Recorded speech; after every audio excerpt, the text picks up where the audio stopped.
Hey guys, Hamsterwheel Gaming here with a new video, and today I'm going to give you a gearing guide for your hunter for normal dungeons. I want to thank cburton99 for making the suggestion, and that I should do the same type of video that I did for elemental shamans, but this time for hunters. And since I already wanted to level up a hunter, I thought that this might be a good opportunity for me to level it to level 70 and make a guide for hunters as well. Now, before I start, I just want to say that it was actually quite tricky to find items that you can get through questing that were specifically for hunters, so I didn't really have that much choice when it came to what item I should recommend. Still, I think I managed to come up with a pretty good list of items. As always, these are my personal recommendations, and if you have a better item that you would recommend, you can always leave comments or a comment below this video. Alright, let's get started. So for the headpiece, I'm going to choose this item right here, the Wild Horned Helm. And what I like about this item is the large amount of attack power it has. It would be even nicer if it had some stamina and a bit of crits, but for now this will do just fine. You can get this item by doing the quest Felling an Ancient Tree. Okay, for the necklace I've chosen this one, the Talon Lord's Collar. You can get this item from the same quest that gives you the Torque of the Sethic Prophet, which I recommended multiple times in the past. And the reason is because the quest Brother Against Brother on the Phoenix server is bugged, and you can complete it right away. So basically it's a free blue necklace that you can pick up with spending like 2 minutes of your time. So that's really nice. Okay, moving on to the shoulders, I'm going to recommend the exotic spiked shoulders, which are pretty nice because they have a pretty large amount of agility for green shoulders. Also, this item can be obtained by just doing one quest where you have to kill one level 70 elite mob that you can kill with only 2 guys, so it's not that hard, and it only took me 10 minutes to complete. You can get these shoulders from the quest Wanted Annihilator Servo. Okay, it's time for the cloak. I've chosen Dawn Strike's Cloak for this item slot, mainly because it has a good amount of attack power and a bit of extra hit rating, which never hurts. It's also pretty easy to obtain this cloak. You have to do 2 quests that took me only 20 minutes in total, so it's a good choice to go for. You can get this cloak from a small quest chain that starts with the Sun Fury Garrison. Okay, time for the chest piece. I'm going to recommend the Bone Chewer Berserkers Vests, and as you can see, it has that very satisfying color to it, blue. It almost has every single stat you want as a hunter, and you can do this quest even if you're only level 58, which is really nice. Naturally, I recommend that you do this quest when you're around 60 to 62, because then it will pretty much be a walk in the park. To get this, you will have to do the quest Zethgor Must Burn as Alliance. And as Horde, it's a bit more complicated since you need to first do the quest Wanted Work Master Krush, or Krush, I'm not sure how to pronounce that, and then talk to Zezak. That's the NPC Zezak for the quest The Eyes of Grillock. And if you completed that quest, you'll be able to do the quest Grillock Dark Eye, which will give you the chest if you complete it.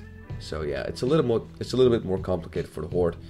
But yeah, it's a really nice item and I recommend you go for it. Alright, for the wrists I've chosen these bracers, which are Ornok's Old Bracers. This is part of a pretty long quest chain, but as far as bracers for hunters go, there was barely any choice to my surprise. So these were the only good bracers that I could find, which you can get through questing. Not only that, you will have to do this quest chain for the boots and the belt that I'm going to recommend to you in a few minutes. So doing this quest chain will basically get you 3 items, which is really nice. It has a lot of stats for green bracers, and they're almost on par with some blue items you get from dungeons. So yeah, that's pretty damn cool actually. It's pretty awesome. You can get this by starting the quests The Hand of Gul'dan for both Horde and Alliance. Okay, time for the big one, the weapons. And yes, I said weapons, because I'll be talking about both the melee weapon and the ranged weapon in one segment, since they are both obtained through the auction house. I'm talking about the Crystal Forged War Axe and Valanos Longbow. Now I know I usually do not choose items from the auction house when it comes to these beginning gear guides, since they will cost you money. But first of all, the 2 items here are really cheap and they're great for what they are. I picked up the axe for 20 gold and the bow for 7 gold. That's right, 7 gold for a blue level 70 bow. I mean, I think you can understand why I couldn't resist putting these 2 items in my lists. Combined, they offer a lot of crit and over 100 attack power. Not to mention that 50 extra stamina on the axe makes your hunter a little bit less squishy.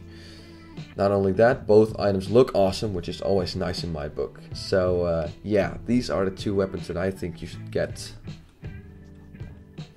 Let's move on to the trinkets. I didn't really need to think long and hard about these 2, since I already know. I already knew right from the beginning of making this guide which 2 trinkets I would recommend.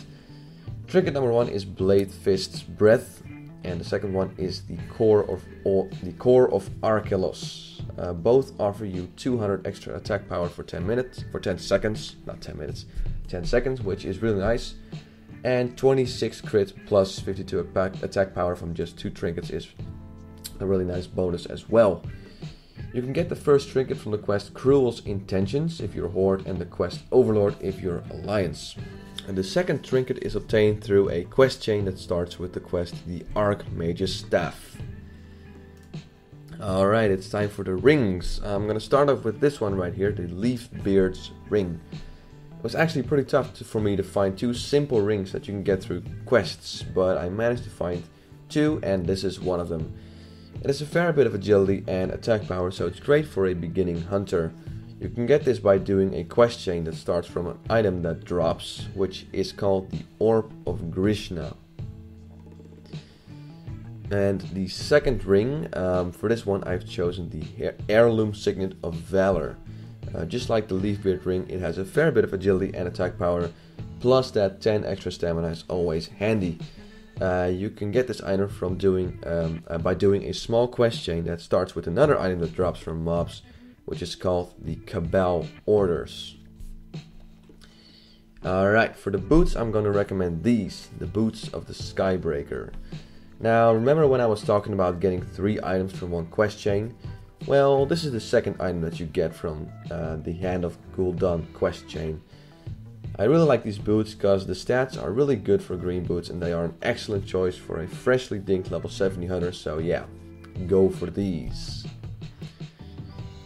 Okay, we're almost there, just 3 more items to check out. We're gonna continue with the leggings, and for this item slot I've chosen the Brood Mother leggings. What I like about these leggings is the large amount of crit that you get. It's a shame that it doesn't have any agility or stamina, but it's still a pretty good item to go for. To get this item you'll have to do a quest chain that starts with the quest The Stones of Vecnir. Okay, time for the waist. So this is the third item I was talking about when I mentioned that you will get 3 items from just one quest chain. It has a massive amount of attack power for a green belt, but then again it doesn't have any base stats such as intellect or agility. Still, it's really nice and a good item to go for. Okay, we've arrived at the last item on our list, the gloves. For the gloves I've chosen to go with the Gloves of the Netherstalker. Now I know that these gloves are leather and not mail, which is suboptimal, but it only requires you to do 2 simple quests that I completed in about 15 minutes, and the large amount of attack power for green gloves makes it worthwhile. You can get this item from a quest chain that starts with the quest Dealing with the Foreman. Alright, now that we got the gear, it's time to see what kind of DPS we can do. Before I start, I just want to say a few things. First of all, I'm not going to use my pet because Recount does not show the damage that my pet does, which is kind of unfortunate.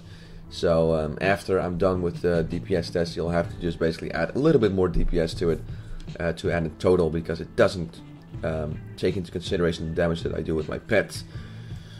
Yeah, which really sucks, but it's okay. It is what it is. And also I am PvE marksmanship, that is my spec, just so you know. It's really cool, big crits. And I'm not really familiar with the rotation of hunters. I'm just basically, I've looked around a bit, so I'm hoping that I'm gonna do a nice job. I'm just gonna do my best and see what kind of DPS we can do. So here we go. I'm just gonna add Hunter's Mark. I'm gonna activate my cooldowns, and I start off with Aimed Shot, because that's the heavy hitter. Then Serpent Sting, there we go, and then a Steady Shot, and Arcane Shot, and just keep that on going with Steady Shot, Steady Shot. I'm looking at my target, 465 DPS, not really critting that much though. And as you can see, I'm using Aspect of the Viper to regenerate extra mana, because that's the way you can last very long. I tried it out with Aspect the Hawk, and you do big crits, but there's basically no durability to use, so I'm just going to use this. So I'm rolling along with a steady 440 DPS, which is not too bad. It's still suboptimal, but again, I'm not really sure of the rotation that I should use as a hunter. I'm also commentating and DPSing at the same time. It's a little difficult for me with a brand new class, but okay, it's going pretty good. So steady 400 DPS.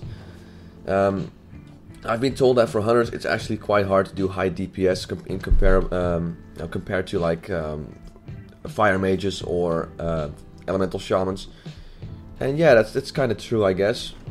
But with my pet, I should be doing about 500 DPS right now, which is really nice.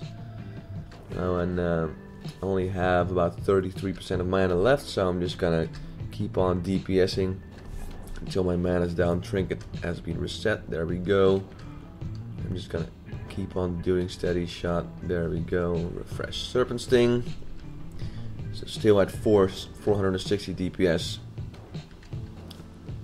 Refresh Serpent Sting one last time, and then Arcane Shot, and then Steady Shot.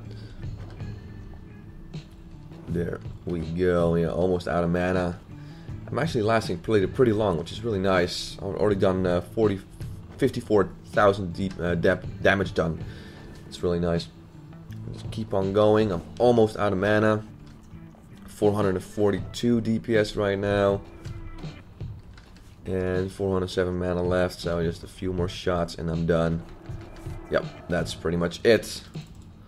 So, 434 DPS, that is just fine in normal dungeons. That will do just fine. So that's great, that's the amount of DPS I wanted to get. It's a little disappointing. I was hoping to get like 550, but then again 550 is the DPS that you'll be doing, well, getting close to DPS that you'll have to do in heroic. So 434 for normal dungeons is just fine, it's great.